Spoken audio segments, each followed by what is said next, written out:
Thank you. Well, good morning and Happy New Year. Yeah, so you all have your resolutions? Yeah? Are you eating less gluten? Are you dry Januarying it up? Are you not on your phone so much? Yeah, it's the 10th. Those all sound terrible right about now, right? So I have a much more fun resolution for you today. I want you to try to have more fun as a mom. And I think it's something we can all get behind. But sometimes when we think about having more fun, it feels selfish or frivolous or just worldly to kind of focus on having more fun for ourselves, but it's not. And the reason why is that God has loved us in extravagant ways and made an extravagantly beautiful world that we're supposed to enjoy. And if you don't believe me, you just have to look at, next slide, the peacock, okay? No reason for peacocks to exist. We could have gotten the job done with pigeons. We really could have. But instead, we have peacocks whose only reason to be so awesome is just to be fantastic and get some ladies. Like, it's pretty cool. And it's not just this extravagantly beautiful world. He also loves us in extravagantly beautiful ways. And I want to be so happy that people want to know what my secret is. The second reason is to focus on happiness is that if mama ain't happy, ain't nobody happy. You know this is true. Women are the thermostat of their homes, and their mood is our mood is their mood, and we all kind of share this. And if you want a warm, cheerful home, you have to start with yourself. So next one. This is you. Pick a fish. One of those is you. The rest of those is your family. You're all swimming in the same water. So make sure whatever you have, whatever your feelings you've got, they're catching to the rest of the family. So if you want your family to be happy, you have to make yourself happy. And the reality is your kids don't need a perfect mom, they need a happy one. So we should probably be focusing more on that. Number 3, this job is hard, and it is monotonous, and exhausting, and infuriating, and all those things are true, and there is therapy in admitting that. But there's even more therapy in trying to fix it, to trying to make that better, to bring back the joy, and just try to make this job more fun and more enjoyable. And my daughter played mom last week. I'm not making this up. And she's like, I'm going to be you. I'm like, great.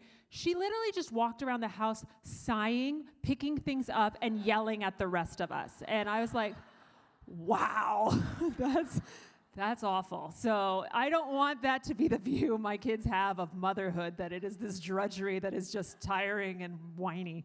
So I got to make this more fun. So how do we do this? How do you actually make yourself have more fun? So I started compiling things that were working for me and what was making things easier, what was making me happier. And then I also like to geek out on scientific research. So this talk is a combo of like fancy pants research and then just my own random joy seeking experience. So we're going to start with this. You have a little outline on your table because I'm an English teacher and I like to make you write stuff. Also, I've gone to so many moms talks that I'm like, that was really great. What did she say? And I can't quite remember it. So if you write it down, you're more likely to remember it. But if you're holding a baby or you don't like pens or whatever, there's no test. So, okay. First ones is, the first rule of this is, go for it, plan your own Mother's Day. So this actually came from a mentor mom talk. And she said, plan your own Mother's Day, and then you won't be disappointed. And at first I was super offended. I was like, lady, I plan everything, like Christmas, vacation packing list, like photo outfits, and you want me to plan the one day that's set aside to honor me? Shouldn't my family be so grateful that they like throw rose petals at my feet and bake me a frittata? Yes, they should, but they won't. Which leads me to this useful adage, which is true but useless. And that one go up there, yeah. And it's just basically this idea that there are things that should happen, but they're not going to. So what should we do? And it's pointless to focus on what your family should do. Your family should be doing things without being asked, but they won't. So the situation being what it is, how can we fix it? The answer is plan your own Mother's Day because, next one, your family cannot meet needs you don't express. So on Mother's Day, if you really want flowers, you got to tell your significant other by like Tuesday. And also remind him that dyed carnations are not flowers, okay? And you just got to be very specific. Next one, if you wanted to like have a precious candid photo of you and your kids, you hand somebody a camera and you like maybe wear eye makeup that day. Or if your mother-in-law calls and says, we're going to have brunch at 8 a.m., you go, oh, I'm sorry, we have a tradition of really just having us in the morning, which just means you want to sleep in, and that's totally fine. You can't have everything, you know that. Just pick the 2 things that scream Mother's Day to you and make sure that those 2 things happen. Now, that's one day, but to be a happy mom all the days, apply this principle, plan your own Mother's Day, to your everyday. Decide what's important, express it to the people you love, then make sure it happens, let the rest go. What does that look like? It means if somebody Instagrams this picture, that one right, that's up there, you don't get cranky, you don't bemoan the fact that your family doesn't love you because flowers and photos weren't on your list. This was on your list. Next one. Yeah, and we're pretty sure that that first girl was not doing this because she had to straighten her hair and pick out her husband's outfit, right? So you pick which ones are more important to you. If you want to have sleeping in time, great, but you're not going to get the candid Instagram photo too. Pick which one you want to do more. Okay? So that's fun lesson number 1, which is prioritize what's important to your family, do it your way, and then don't compare. Comparison is the absolute death of joy. All right, fun lesson number 2 is thank God for Taco Time Ice. I'm just looking at it right now because I have the one in the back, and it's just amazing. Oh man. Okay, so I know you're thinking, why are we talking about fast food beverages? And the answer is because it's important, and here's why. The number 1 way to be more happy in your everyday life is to notice every single good thing ever. So here's my example list. The first one is the Ice and Taco Time sodas. Also Chick-fil-A, just so you know. I learned recently it's called pellet ice. It has a name, and it is just amazing to crunch between your teeth. It's really good. I'm sure that's awesome for your teeth, too. My daughter's gap tooth smile, so I have a kid who's lost her front tooth, and I know they're going to come in as snaggle teeth, so I'm just, like, appreciating right now when she goes, seriously, it's just amazing. Flannel sheets. 2 things about flannel sheets. 1, they are amazing, and number 2, they're not that expensive. So I'm like, great, and just cuddling it, I'm like, why do I have any other sheets? I really like that my phone changes times automatically. Like, I don't even have to think about that. That just happens. Thanks, Apple. That's great. The fiction section at Target is surprisingly good, and I don't know who curates it, probably some 18-year-old boy, but it's fantastic, and usually 20% off. The sloth in Zootopia, like, just think about him. It's amazing, yeah. Driving through the huge puddle on the way to preschool, like, if I want to feel like a rock star, all I have to do is, they're like, do you see the puddle, Mom? I'm like, oh, yeah, I see it. We're going for it. And then we slash through it, and everyone's like, yeah, and I'm like, I'm amazing, yeah. All right, fuzzy socks. So I literally spend every day looking at my calendar for when's the last time I'm going to see people. And then immediately I change into like ugly sweats and fuzzy socks. And so I like call it fuzzy sock time. I'm like, when's fuzzy sock time? And today it's like 5:22. I'm really excited. Okay. My youngest daughter, who's 4, when she says that's a non-negotiable, like that just kills me. Okay, tall, sugar-free, vanilla, non-fat chai tea lattes from Starbucks and Inkjoy pens. So you'll notice none of those are health or kids. They're just little tiny things that make life better, but they really do, when I think about them and focus on them, make me happy. But here's the problem. Our brains have what's called a negativity bias. And next slide. It's a physiological phenomenon by which humans pay more attention and give more weight to negative rather than positive or neutral information. And actually, it's pretty useful for survival because it keeps us away from dangerous things. A 2-year-old only needs to touch the stove once before he goes, ha, not doing that again. That was pretty awful. But you have to tell that same 2-year-old, a cow says moo like 100 times before that sticks, because that's just not as important to a suburban toddler, right? Okay. So same thing. It means that we aren't registering the good, though. We are always looking for the bad. Next one. So your heart is saying, brain, look at all this good stuff. And your brain is going, not now, can't you see I'm busy looking at the one negative thing. So how do we make this not happen? How do we fight this negativity bias? And the answer is we do that by appreciating and lingering on the tiny positive moments we experience in the everyday. Make your brain pay attention to the millions of ways that life is going right, that God is showing up for you on a minute-by-minute basis. We have to start paying attention. Here's the deal, though. It's not that simple. Humans operate, again, on what's called a hedonic treadmill. And next one, it means we generally stabilize at, oh, wait, I want to show you this. So this is my Mother's Day. My oldest daughter did like a mom's gazette, and they had to check off the things that your mom was.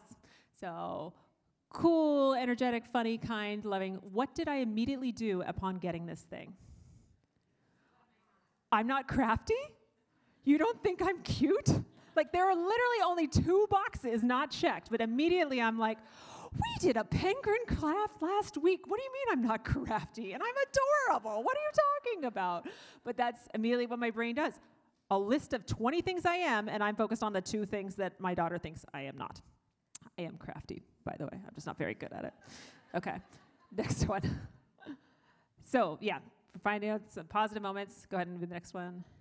Yes, so this is our hedonic treadmill, and it can also be, basically, you stabilize at one level of happiness, so you're going to be a certain level of happy, whether you're at like Disneyland or the OBGYN office. You're pretty much this kind of person, right? But we've all seen cranky people at Disneyland, and you're like, you are at the happiest place on earth. What's wrong with you? It's because they operate on this level of happiness. So it also can be explained like this. Next one. We basically see something we want.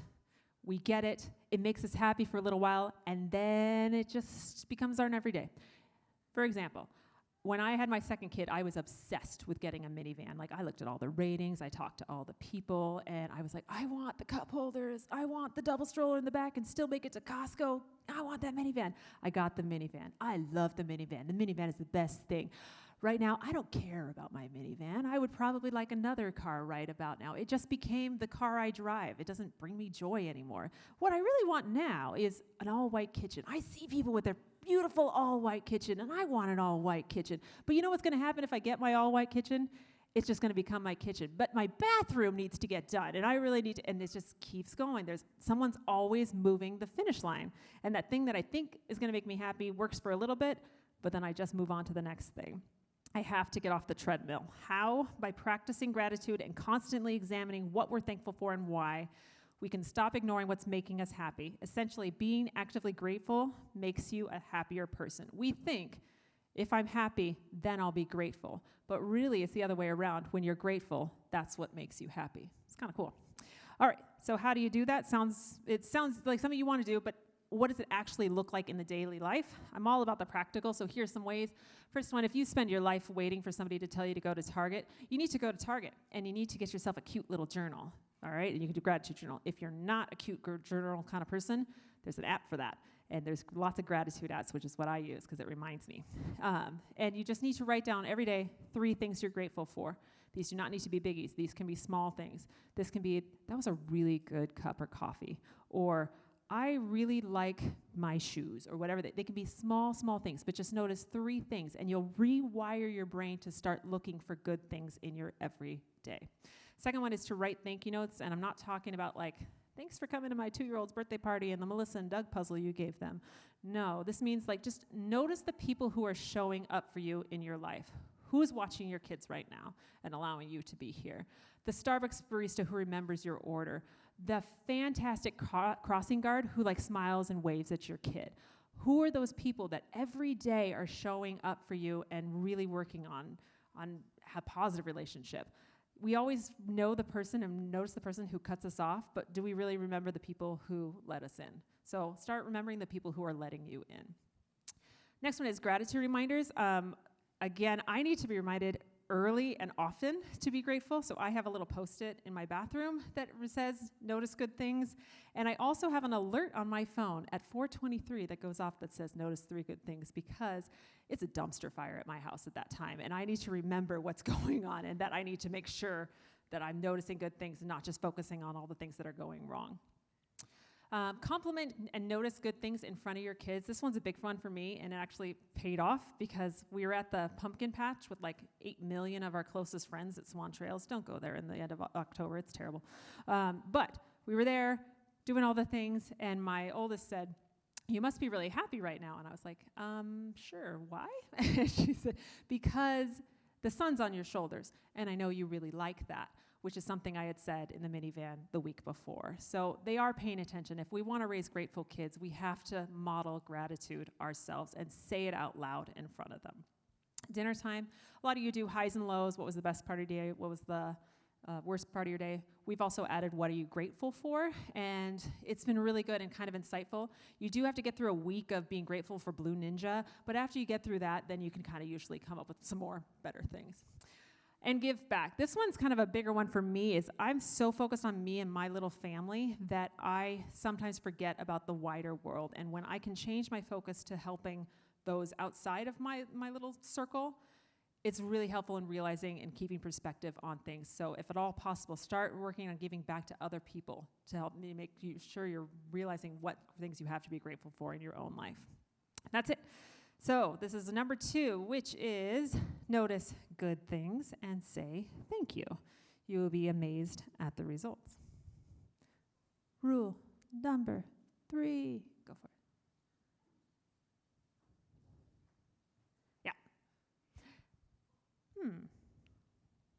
Not sure I think it might have skipped. Go ahead, there you go. Get yourself a theme song. So this is alternatively titled, How to Do Laundry and Other Hard Stuff. Okay, next one. So this is a fun rule because we all have stuff that we don't like doing and we have to do anyway, because you can be noticing butterflies and thanking your Starbucks barista as much as you want, but at the end of the day, somebody has to load the dishwasher. Okay, so because we all have things in life that we have to do that stink and we have to do them anyway, that's what this one is about. So I ran across this idea when I was researching depression for my anxiety talk, which was the concept of the impossible task. And it's a hallmark of depression, which is there's something that a depressed person needs to do: get out of bed, get dressed, make a phone call. And it's not hard, and it won't take long, but it feels absolutely impossible. But not doing that thing exacerbates the problem. Everyone just says, do it. It's not, what's the big deal? It's, you're making this into a thing. But it is the thing. It's depression in a nutshell. There's this thing I can't do. It should be easy. I can't do it. So, and then I thought about how the impossible task is not just for people with depression, but for a lot of us, it's a big hurdle in our lives, in that how do we get around it? It shows up in non-dramatic fashions all the time. So my non-dramatic example is bed sheets. I hate folding bed sheets. So they sit outside the laundry room for days. I walk over them, I refluff them, I add them to my to-do list. I just can't do it. And it's one of my impossible tasks. I'm guessing you also have an impossible task. Maybe it's calling the repair guy, breaking down the recycling boxes, doing sight words with your kindergartner. Whatever it is, you know you have to do it, but you really, really don't want to. And you spend 8 times more mental energy procrastinating doing the thing than it would take to actually do the thing in the first place. So how do you get these impossible tasks done? First, accept the fact that you're never gonna feel like it, okay? And you just have to stop waiting for motivation. There's some things that you have to do that you're never gonna want to do. I'm never gonna be like, it's a good time to fold bed sheets. That sounds great. No, there's never gonna be a time. We just have to do it then anyway.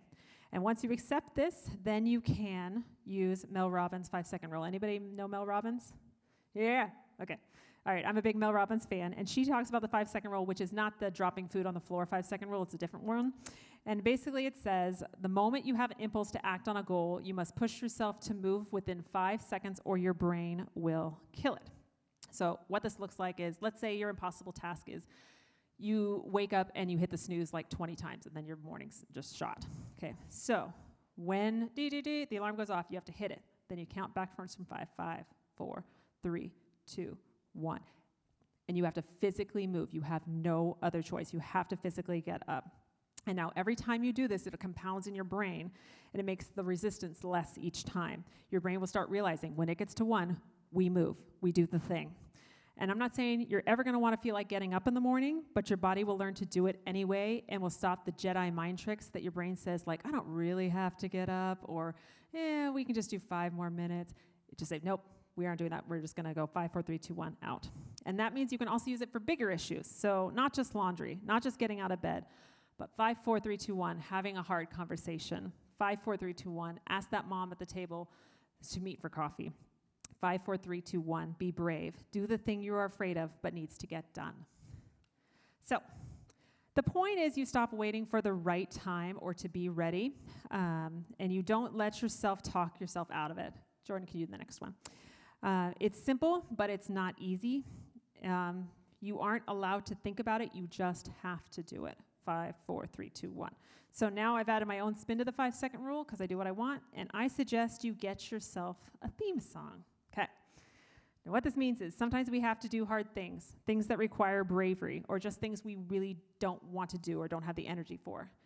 Get yourself a theme song, and when you hear that song, you must act. So this came about because my kids, I'm proud of you for people who have chore charts that work for your children. I can't make that work for me. So we just do a 15-minute family cleanup every night after dinner, and we play this Trolls soundtrack every time we do it. And now, whenever that song comes on, my kids stand up and start moving, and they're angry about it, but they're doing it. And I'll be in the store, and I'll hear it. I'm like, why do I feel the need to fix these shelves? And it's like, can't stop the feeling. All right, here we go. And so your brain just kind of accepts that this is our cleanup song. This is what we do. I teach at the College of Education at Northwest University, and I work with the student teachers. And the student teachers, well, the first thing I tell them is, once you start full-time student teaching, you need to find a theme song, and you need to listen to it in the car on your way to work, because they can smell fear, and you need to go in there really prepared. And it helps. That's your pump me up, I can do this theme song. I have another friend who's a physical therapist, and she sees patients all day, but then has a bunch of paperwork to do right before she goes home, and she really doesn't want to do it, but she has a paperwork song. When she hears that song, her brain knows it's time to do the paperwork. So find a song that works for you. My current one is Panic at the Disco's High Hopes, and you can borrow that until you find your own. And I listen to it before I do these kind of talks, because it's really hard to get up here. And also, I know you, and that makes it even harder, because if I don't know you, then I'm like, bye, I don't care what you think. But now I'm like, I'll see you again. So I'm like, I'm going to listen to my song, I'm going to pump myself up, and I can do this hard thing, because music speaks to my soul. All right, so the next one is, you're never going to feel like it. Use the 5-second rule and get yourself a theme song to do hard things. I love that you're all right. It brings me back. I feel like I'm teaching again. Okay, cool. Number 4, do stuff you like. Now, this is the most nuanced of the 5, so stick with me. I want you right now to think about something that you absolutely love doing. Knitting, cosplay, running, volunteering, whatever it is. I'm going to give you a second to think about it. What is that thing you love doing, and have it in your mind's eye?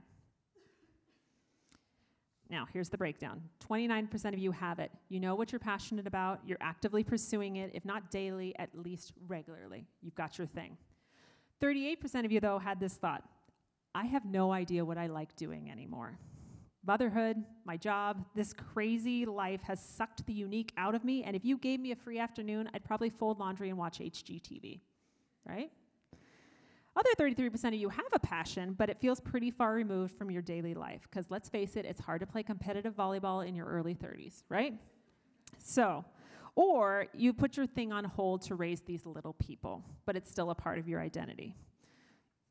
I would like to make a case for doing stuff you like, for finding time and space to do what lights you up, what makes you come alive, because you are uniquely and wonderfully made, and that passion you have is God-given. And it's easy to forget who we are in this crazy mom thing, to just be Evan's mom. But who you are and what you care about are important, and they will help you be a better mom. The most interesting and connected moms and families I know are the ones where the mom is able to maintain an individual passion and identity.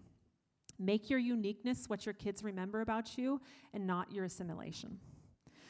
I grew up in Southern California, and my mom every summer would take us to the beach for the whole day, and there's some of my best memories is spending the day at the beach with my mom and my sisters. Then I had my own kids, and I went to the beach, and it was terrible. Like, someone's always trying to drown, and then, like, there's sand in everything, and there's so much gear, and I didn't, like, the van afterwards is full of sand. So I told my mom, I'm like, thanks for taking us, because that's really hard. And she said, oh, I didn't take you because you guys liked it. I took you because I loved it. I was like, thank you? I don't know what to do with it.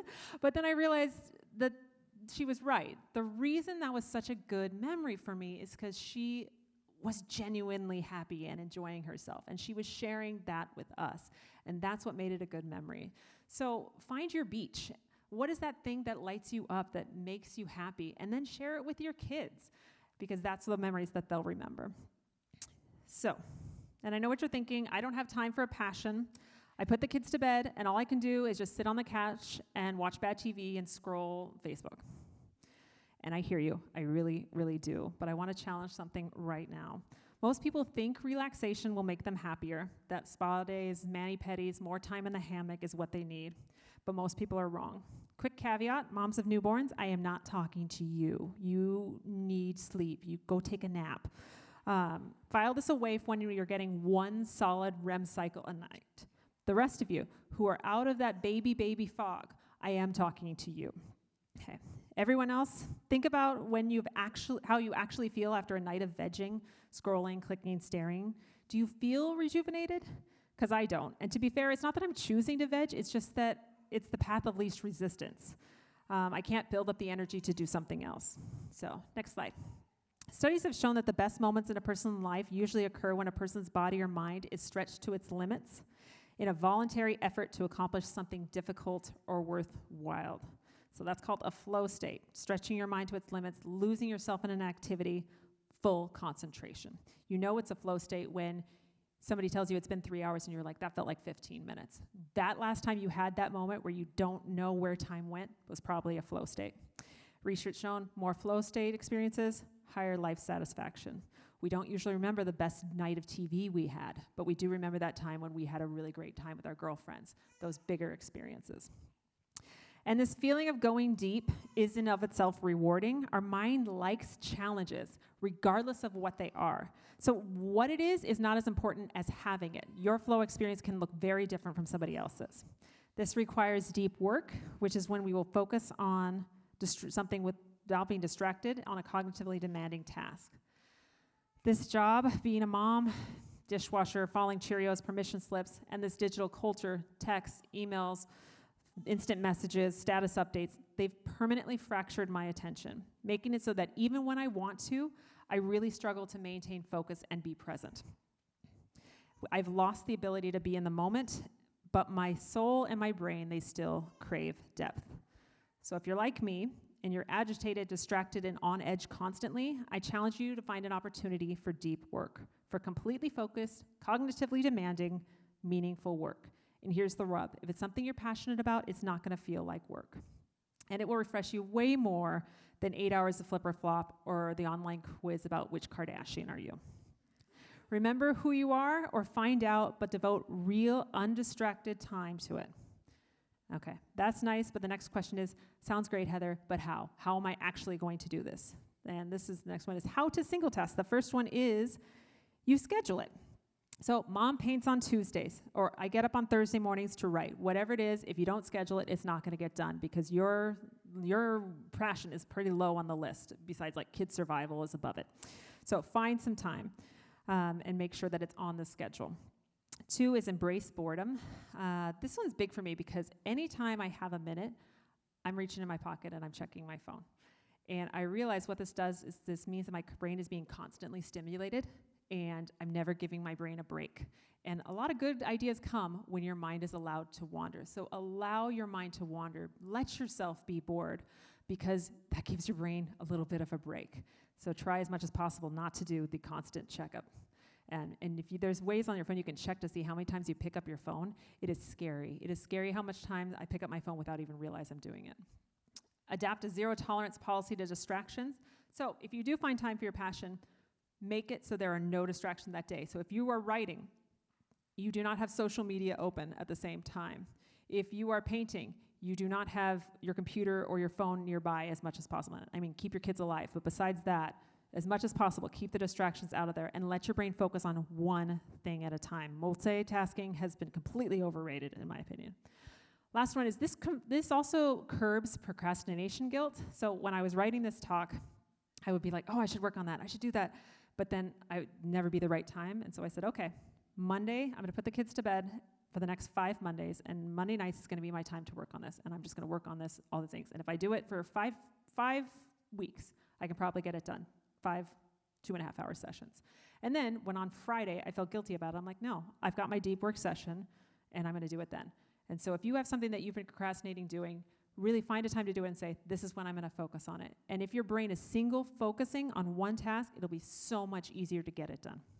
Okay, that one was big. All right, moving on. So, I feel passionate that most of us are distracted and dissatisfied because we are constantly focusing on things that don't matter. But this is not a new concept. Whatever your hands find to do it with all your might. Ecclesiastes 9:10. All this groundbreaking scientific research is just echoing a biblical truth we already know. So that's it. So that's number 4. Find something you love and then dedicate time to pursuing it. Because I can endure a lot of monotony of the everyday with a healthy dose of meaning. Last one is love, full stop. So our last piece of fun advice goes to the heart of it. Love, full stop. To be truly happy, you have to find your people. You have to find your people, and you have to love your people well. You are not a happiness island. It's the people in your life and how you relate to them that most influence your happiness. And you don't have to trust me. You can trust Harvard and the longest running happiness study on the planet. The Harvard Study of Adult Development followed 724 men since 1938. It is still going on now. So only like 60 of them are alive anymore, but it's still, we're working on it. So they were different socioeconomic backgrounds. They lived in different locations, but we followed them throughout their lives to see what specific traits and behaviors are linked with increased happiness. So what do you think is the number one predictor of happiness in the study? Climate, money, where they lived. What it turns out to be is the number one predictor of happiness was the degree to which a person was socially connected. Did they have good relationships? So spouse, kids, yes, but also friends and neighbors. Were they known and were they loved? Did they have an impact on other people and could you count on them? And that there's a real reason we're called to live in community. Good relationships keep us happier and healthier, period. Social connections are really, really good for us, and loneliness kills. It turns out that people who are more socially connected to family, to community, are happier, but they're also physically healthier, and they live longer than people who are less connected. The experience of loneliness turns out to be toxic. And we all know you can be lonely in a crowd. You can be lonely in a marriage. It's not just the number of friends you have, and it's not whether or not you're in a committed relationship, but it's the quality of your close relationships that matters. That living in the midst of good, warm relationships is protective. I think it's funny that the person who scored the most happiness on this study, who was considered the happiest guy, wasn't married, had no kids, but he was known in his community and he was loved in his community. And it's things that no matter what your relationships are, it's making sure that they are deep relationships. So love your people. This isn't new. It's a fantastic study, but it's not new. The central tenet of the Christian faith. Next one. The message you've heard from the very beginning is this: we must love one another. A good life is built on good relationships. So love your people even if they're not perfect, because be real, your people are a hot mess. I mean, I know mine are. And stop waiting for your husband to be a perfect spouse, or for your kids to pick up from after themselves, or your friends to remember to give you flowers on your birthday. Love the imperfect, messy, birthday-forgetting people that you have, right where they're at. That leads us to the end of lesson number 5, which is, and now, dear lady, I am not writing you a new command, but one that we've had from the very beginning. I ask that we love one another, 2 John 5. And in fact, none of these hacks are very new. It's just that we're looking at them with new eyes. So, next one. If you want to be happy, be you. Be grateful always, work hard, and pursue your passions deeply. Above all, love others as you love yourself. And that's it. Thanks.